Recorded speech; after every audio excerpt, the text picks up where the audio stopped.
perinatal. Y la mayor parte de las muertes en los neonatos van a ocurrir en recién nacidos prematuros. Es decir, la prematuridad es un factor de alto riesgo también para la presencia de lo que es la deficiencia y discapacidad, con sus repercusiones familiares y sociales. Ya sabemos como definición que el recién nacido prematuro perdón, es aquel que nace antes de que complete la semana 37 de gestación. Eso ya lo hemos visto, ¿no? Entonces es prematuro menos de 37 semanas de edad gestacional, siendo considerando que la gestación va a ser una variable fisiológica fijada en 280 días más o menos 15 días, ¿no? La mayor parte de la mortalidad va a afectar a los recién nacidos muy pretérminos, ¿no? Vamos a tener como definición que estos muy pretérminos van a ser los que tienen una edad gestacional menor a 32 semanas. Y especialmente esta mortalidad va a afectar más a los recién nacidos que van a ser pretérminos o prematuros extremos, que eso también ya lo hemos visto, que un prematuro extremo va a ser aquel que nace antes de las 28 semanas de edad gestacional. En cuanto a la etiología, la mayor parte de los prematuros van a nacer tras la presentación de un parto pretérmino espontáneo o puede ser después o posterior a una amnioresis prematura. Eso se va a dar en mayor porcentaje, más del 50%. La presencia de infección también es un factor muy importante, ¿no? Ya sea una infección clínica o subclínica, va a ser sospechada cuando vamos a tener cultivos positivos en los anexos fetales, ¿no? Esto va a ser sobre todo un 60% en los prematuros versus a un 20% de los que son a término. La presencia de vaginosis bacteriana, marcadores inflamatorios elevados en líquido amniótico. También acá habría que mencionar lo que es la infección urinaria, ¿no? Que esté presente en el último trimestre, que no haya recibido un tratamiento adecuado. Y bueno, ya lo más frecuente en los prematuros es la amnioresis prematura o el RPM, ¿no? Otros factores asociados va a ser la existencia de partos pretérminos previos, la situación socioeconómica desfavorable de la mamá y la presencia de tabaquismo materno. También la raza negra aislada, mencionan que es un factor de riesgo en varios estudios. La gestación múltiple espontánea o inducida, esto va a aumentar las tasas de prematuridad y va a representar más o menos una cuarta parte de los prematuros. ¿Esto qué quiere decir? Que, como sabemos, la incidencia del que sean gemelos, incluso trillizos, se ha multiplicado en los últimos años, ¿no? ¿Por qué? Porque ahora hay mayores técnicas de reproducción asistida. Entonces, como sabemos, cuando se realiza esta reproducción asistida, generalmente implantan tres o dos embriones y algunos tipos evolucionan y van a llegar a tener gemelos o trillizos y acá van a nacer los prematuros, ¿no? Porque más del 50% de estos gemelos y casi la totalidad de los trillizos van a ser prematuros, ¿no? O sea, de todos los embarazos, un 50% de los gemelos van a ser prematuros. Son raros los que llegan a una edad gestacional a término. Y los trillizos, en su mayor porcentaje, son prematuros.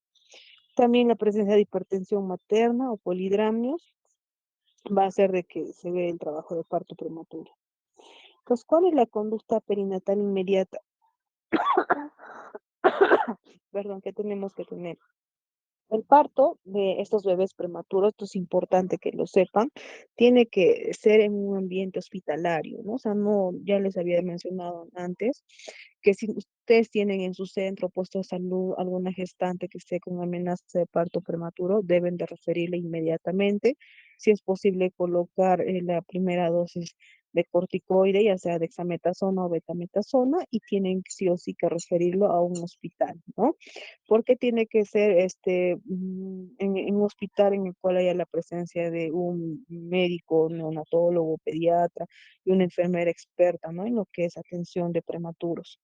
Y como ya sabemos, eso también lo hemos visto en RCP, tenemos que tener todo el material necesario para la reanimación y traslado de este paciente en un ambiente térmico estable, es decir, en una incubadora. ¿no? Y que también este hospital tenga lo que es el soporte asistencial para que pueda prestar ventilación mecánica, como vemos en esta primera imagen, la mayor parte de estos recién nacidos prematuros va a requerir, ¿no? Estar con intubación, una ventilación asistida y ser conectado a una ventilación mecánica. También para que tenga con todo, perdón, un momento.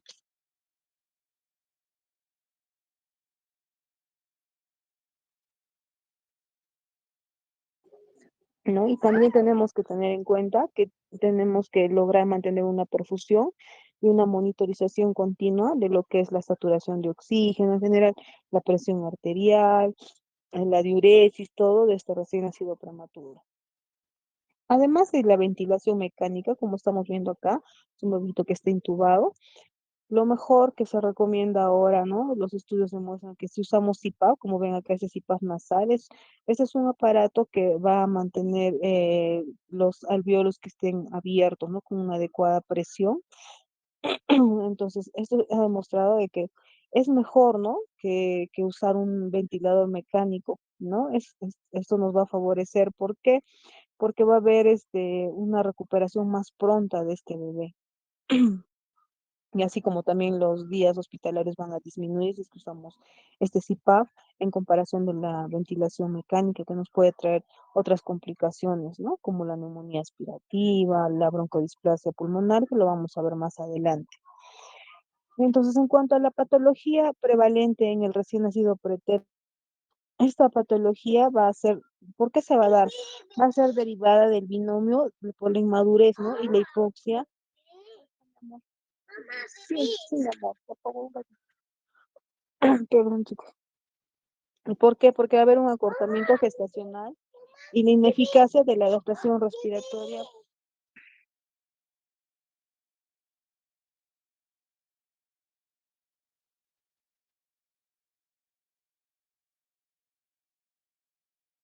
Ya, perdón, chicos, como les decía, esta patología va a ser sobre todo, ¿por qué? Por la inmadurez y por la hipoxia que se va a presentar, ¿no? ¿Por qué? Porque hay un acortamiento gestacional y también porque va a haber una eficacia en la adaptación respiratoria por la supresión de la oxigenación transplacentaria.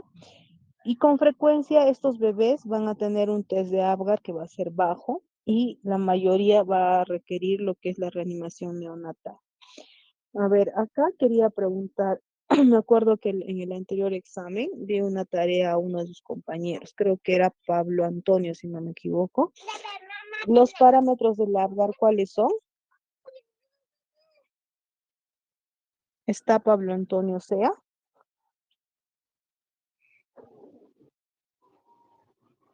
No está. A ver, alguien que me pueda decir cuáles son los parámetros del Apgar.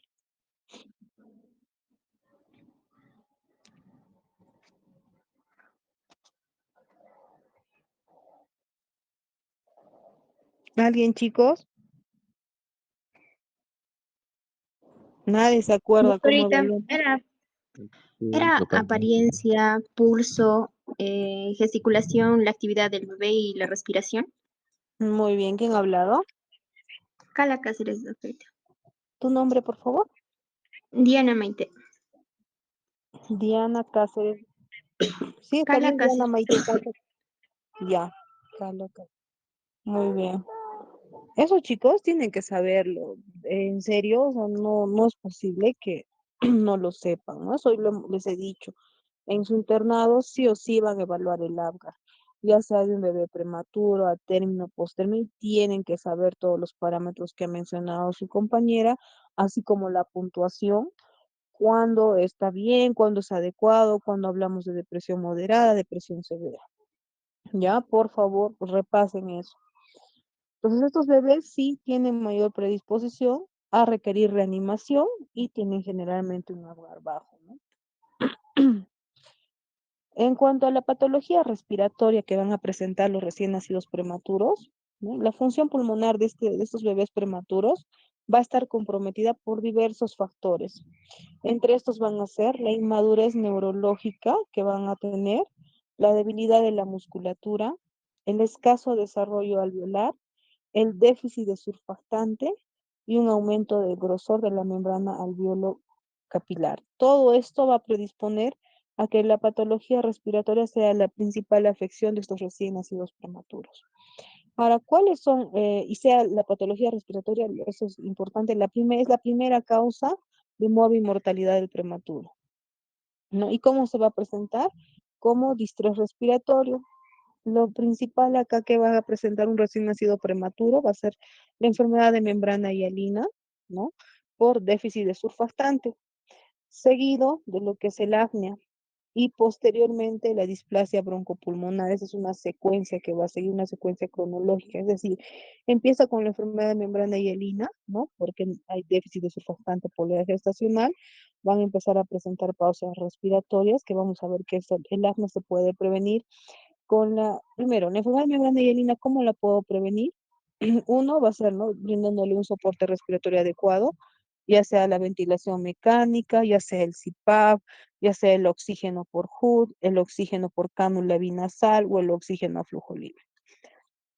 Y ya, en caso igual mi bebito persista con dificultad respiratoria, yo le hago un AGA electrolitos, una radiografía, y si veo que hay déficit de surfactante, yo puedo administrar surfactante endotraqueal, ¿no? Hay varias fuentes de surfactante, puede ser bovino, porcino, ¿no? Después, la presencia de apnea. ¿Cómo yo puedo prevenir o tratar este apnea?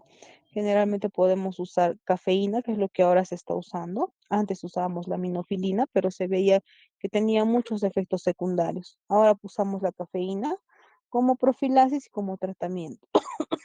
La displasia broncopulmonar, esta se va a definir cuando va a haber una dependencia de oxígeno de estos prematuros por un tiempo mayor o igual a 28 días, ¿no? Entonces, la displasia broncopulmonar. Además, hay otras patologías que se pueden asociar, ¿no? A complicaciones en el prematuro.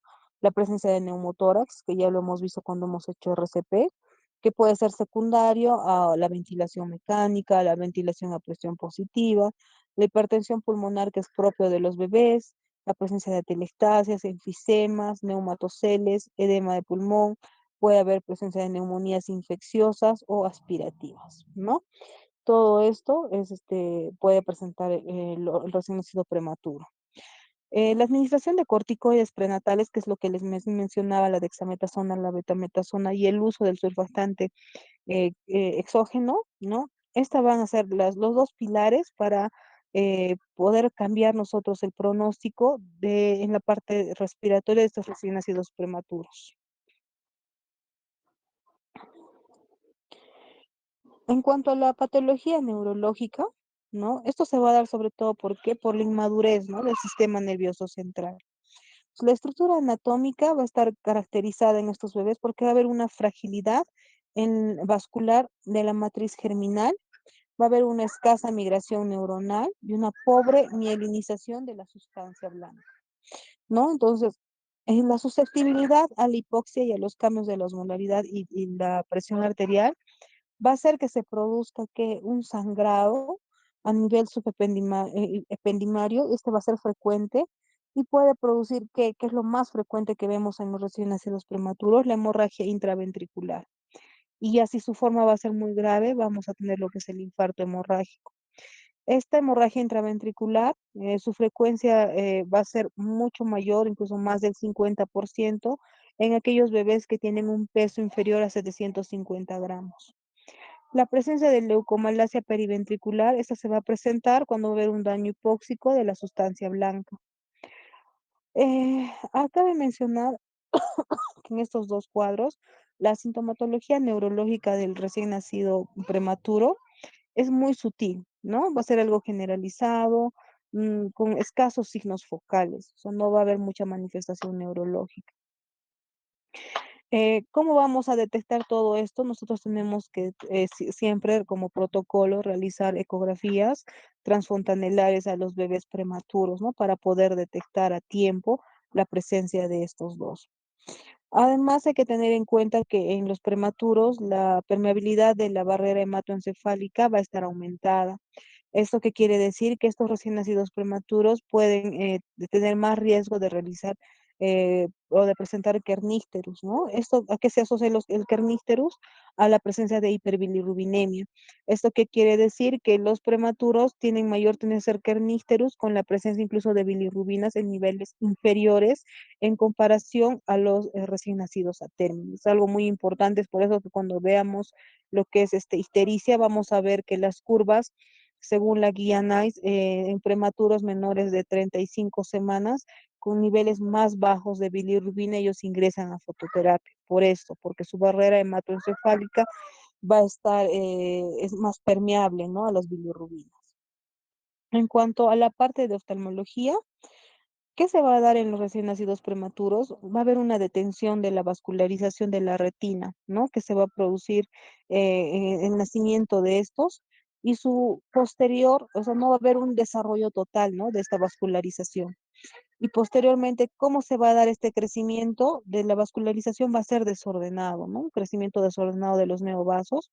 Esto va a originar lo que es la retinopatía del prematuro. Esta va a descender conforme aumente la edad gestacional. ¿Esto qué quiere decir? Que vamos a tener formas severas de retinopatía de la prematuridad en aquellos prematuros con una edad gestacional menor a 28 semanas y pesos inferiores a 1000 gramos. ¿Cómo vamos a prevenir esto? Como están viendo acá, ¿no? Nosotros en neonatología, dependiendo en qué unidad de cuidados intensivos se encuentren, pero eso generalmente es algo estandarizado por la Academia de Americana de Oftalmología. Entonces, estos tienen un protocolo, ¿no? Entonces, un protocolo que ahí te indica a las cuántas semanas de edad gestacional nosotros tenemos que hacer la interconsulta al oftalmólogo para que previo una dilatación pueda realizar lo que es el fondo de ojo. Para que se realice esto, siempre mencionan en la guía que el recién nacido prematuro tiene que estar estable.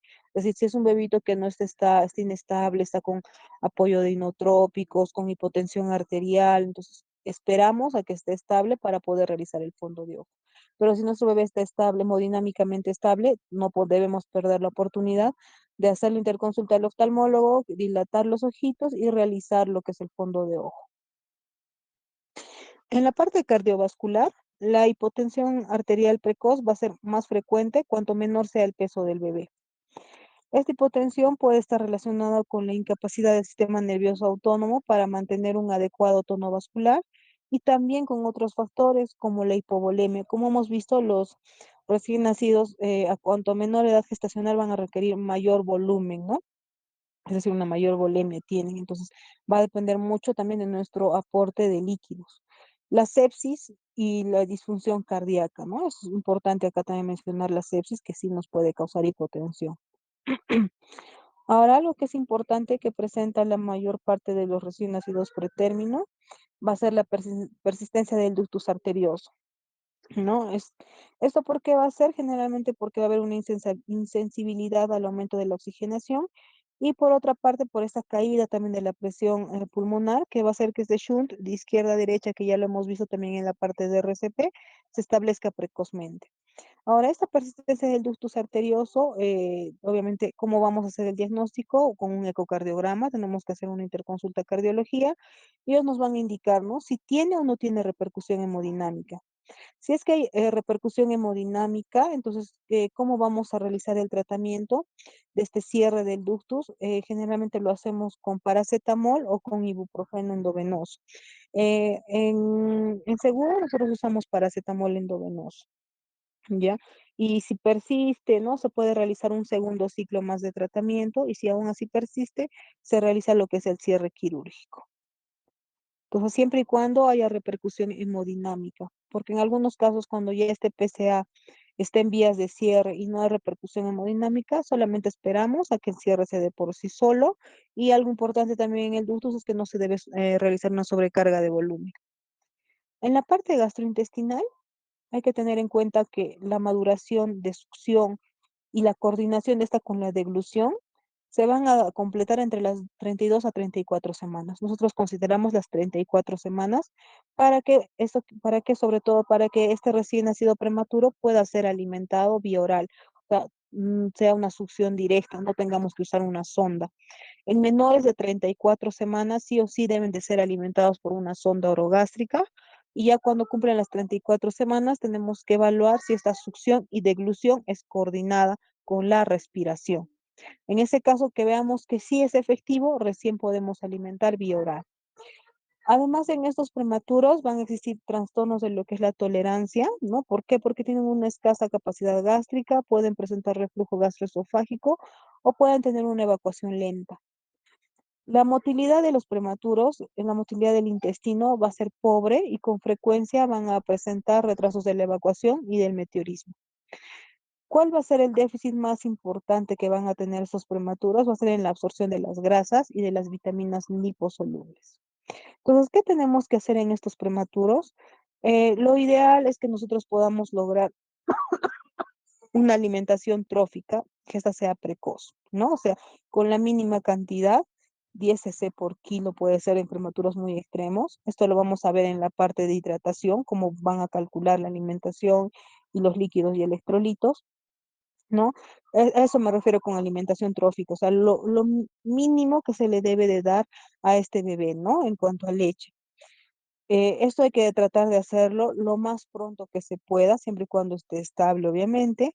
Así también como el soporte nutricional parenteral, eso es la nutrición parenteral, y también el uso de leche materna fortificada, ¿no? Estos van a ser los pilares básicos de la alimentación del prematuro. También hay que tener en cuenta que la prematuridad es un factor de riesgo muy importante para la presentación de la enterocolitis necrotizante, ¿no? Que esa es una enfermedad grave que se va a manifestar generalmente como distensión abdominal, presencia de vómitos o residuos gástricos patológicos, la presencia de deposiciones con moco y sangre, y en el cual vamos a solicitar laboratorios, y esa es una patología que le vamos a ver también más adelante se va a desarrollar, pero para que tengan una idea, cual tenemos que solicitar una radiografía porque se puede complicar con una perforación intestinal y también hemograma porque generalmente tienen tendencia a presentar lo que es plaquetopenia. El tratamiento es reposo gástrico y antibióticos. En la parte inmunológica, el sistema inmune de recién nacido pretérmino va a ser incompetente comparado con el recién nacido que es a término. La inmunidad inespecífica o general va a ser ineficaz, va a haber vulnerabilidad de la barrera cutánea, mucosa, intestinal, una disminución de la reacción inflamatoria, incompleta fagocitosis y función bactericida de los neutrófilos y macrófagos, ¿no? O sea, ¿qué quiere decir? Que tienen un mayor riesgo de presentar infección. La inmunidad específica va a mostrar una disminución de la inmunoglobulina G, que es de transferencia materna, y prácticamente no vamos a tener inmunoglobulina A e inmunoglobulina M, ¿no? Entonces, ¿qué va a pasar en estos bebés? Va a haber una incapacidad de limitar la infección a un territorio orgánico, ¿no? Es por esto que cuando hay una infección en estos neonatos, ¿no? Ya sea, no sé, pues digamos en la parte intestinal tienen infección, no solo vamos a pensar que está limitado ahí por toda esta deficiencia que tiene inmunológica el neonato, vamos a catalogarlo como un cuadro de sepsis, ¿no? Es sepsis neonatal. Sea cual sea el foco, el diagnóstico es sepsis neonatal, ¿no? ¿Por qué? Porque estamos viendo que no se limita la infección a un solo territorio orgánico, ¿no? Sino va a ser una infección generalizada, que va a comprometer severamente el pronóstico de este bebé. También tenemos que tener en cuenta que estos bebés tienen una posibilidad de adquirir la infección mayor que un neonato a término. ¿Por qué? Porque un neonato que es pretérmino, vamos a realizar procedimientos invasivos. Por ejemplo, vamos a intubar, vamos a colocar un catéter venoso central o un catéter arterial o venoso umbilical, vamos a proporcionar alimentación parenteral, va a estar con mayor tiempo, va a tener mayor estancia hospitalaria. Entonces, todo esto va a hacer que este neonato pueda tener infección, ¿no? En cuanto al metabolismo de los recién nacidos pretérminos, la termorregulación va a estar afectada. Eso ya lo hemos visto. ¿Por qué? ¿No? Porque tienen un metabolismo basal bajo, va a haber una escasa producción de calor, tienen menor reserva grasa corporal, mayor superficie cutánea y un deficiente control vasomotor. También sabemos que el agua va a representar más del 80% del peso corporal del recién nacido pretérmino, ¿no? O sea, requiere mayor aporte de líquidos, por lo tanto, cuanto más prematuro o menor peso tenga el bebé. El metabolismo del calcio y del fósforo tiene que estar regulado con aportes adecuados, pero no solamente de vitamina D, sino también tenemos que suplementar estos electrolitos.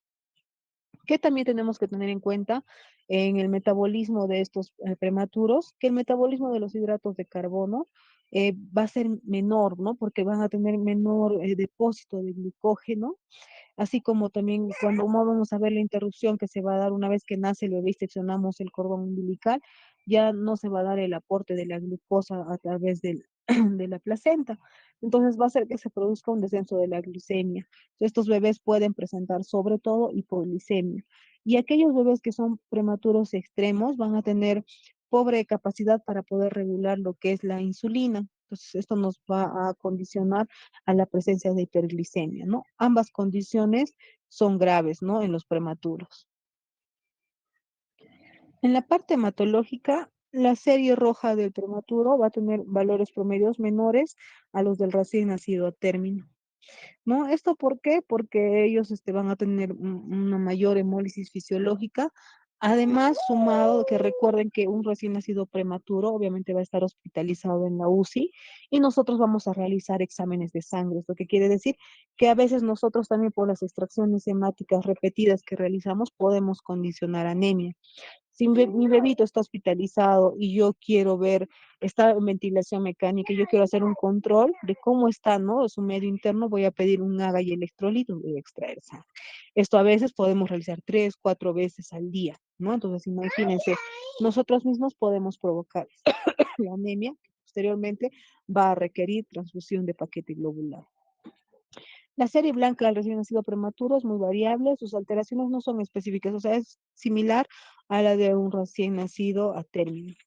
Las plaquetas cuando nacen estos bebés están en rango de la normalidad y si van a presentar plaquetopenia, esta se va a asociar a la presencia de sepsis y también puede ser un signo precoz cuando solamente presentan plaquetopenia aislada y los demás reactantes pueden estar negativos, que pueden haber la presencia de hongos, ¿no? De candidemia, porque estos bebés al estar, como les digo, a tener una estancia hospitalaria prolongada, no solamente bacterias, también se pueden colonizar por hongos.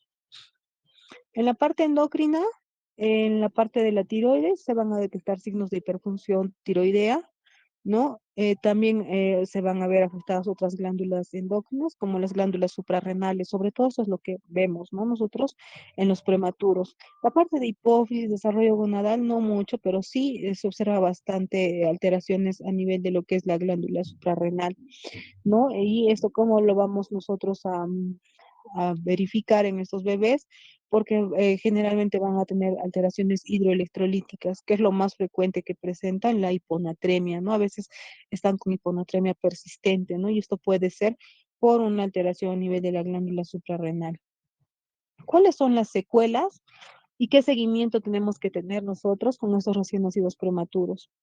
Tenemos que tener mucho cuidado en la parte nutricional y el seguimiento de su crecimiento, ¿no? O sea, no solamente es ver cuánto de peso aumenta este bebé o gana este bebé, sino también ver el crecimiento, por ejemplo, del perímetro cefálico, que es muy importante.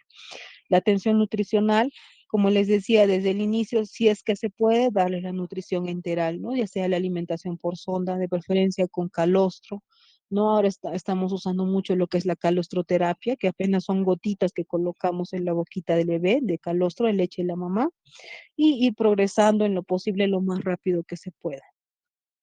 Si no contamos con leche materna, que es lo ideal, bueno, usamos fórmulas. Y ni bien se pueda y esté con más de la mitad o 80% de leche materna, podemos usar lo que son los fortificantes. Ahora, si nuestro bebé igual va a persistir en ayuno o tiene un peso menos de 1500, ya podemos apoyarnos con lo que es la nutrición parenteral. Tenemos que tener en cuenta también la atención de la discapacidad motora, sensorial y las dificultades para el aprendizaje. Esto es algo que se ve después, ¿no? Entonces, ¿cómo nosotros podemos apoyar esta parte? Realizando lo que es la terapia física y de rehabilitación lo más pronto que se pueda, ¿no? En estos bebés, porque ya se ha visto que un 10% va a presentar lo que es la parálisis cerebral infantil. Como les decía, puede ser que el bebito se vea bien, ¿no? Aparentemente esté bien, y todas estas consecuencias ya se vean después cuando el niño vaya al jardín, al colegio, ahí podamos ver. La integración sociofamiliar, porque es algo muy difícil, ¿no? Para una mamá, para un papá, para una familia en general, tener un bebé que esté hospitalizado tanto tiempo. Hay bebés que están 2 meses incluso, ¿no? En la unidad de UCI primero y luego pasan a la unidad de intermedios porque se vuelven dependientes de oxígeno o porque no pueden ser alimentados vía oral y no se van a casa. Entonces es muy importante el apoyo a la familia.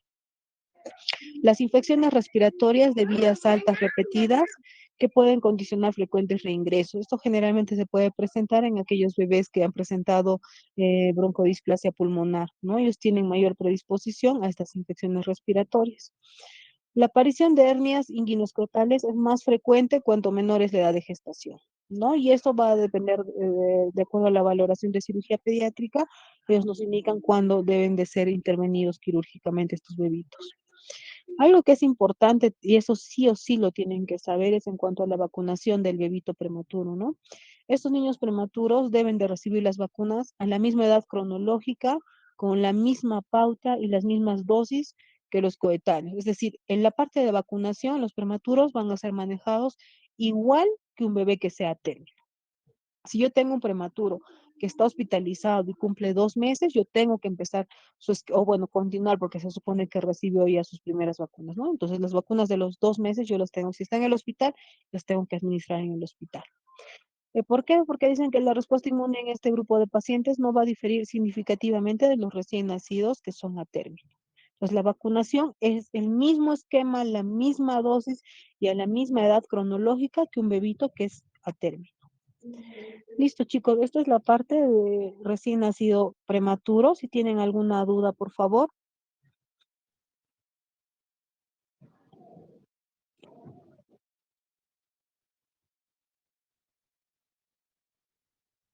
Te escucho, Marcelo.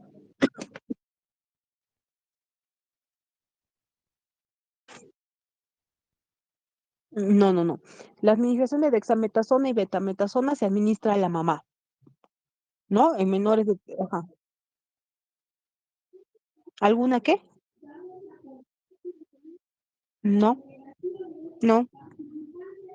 Si tú tienes en tu posta, en tus, donde estés, una gestante, digamos, de 30 semanas, que ya está empezando a tener contracciones o ya está con dilatación, ya es una amenaza de parto prematuro, además de la tocólisis, que eso lo ven en la parte de ginecología, hidratación y todo lo que usan, tienes que empezar con la administración de corticoides. No, no hay ninguna contraindicación en el neonato.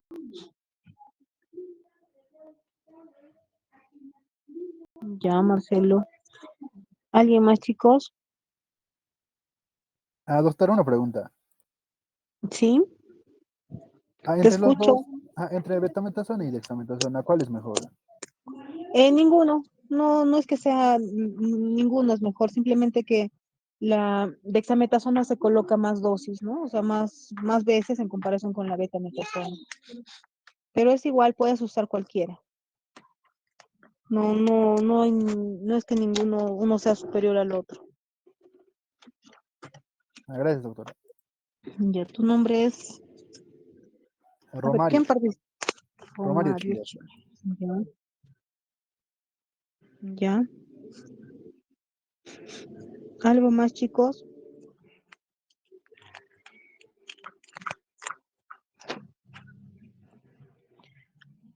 Lo demás ha quedado claro entonces, ¿qué es lo más frecuente que se presenta, las complicaciones más frecuentes que podemos encontrar en los bebés prematuros, ¿no? La parte respiratoria, la parte cardiológica, digestiva, hematológica, la parte de oftalmología también, no lo olviden, neurológica.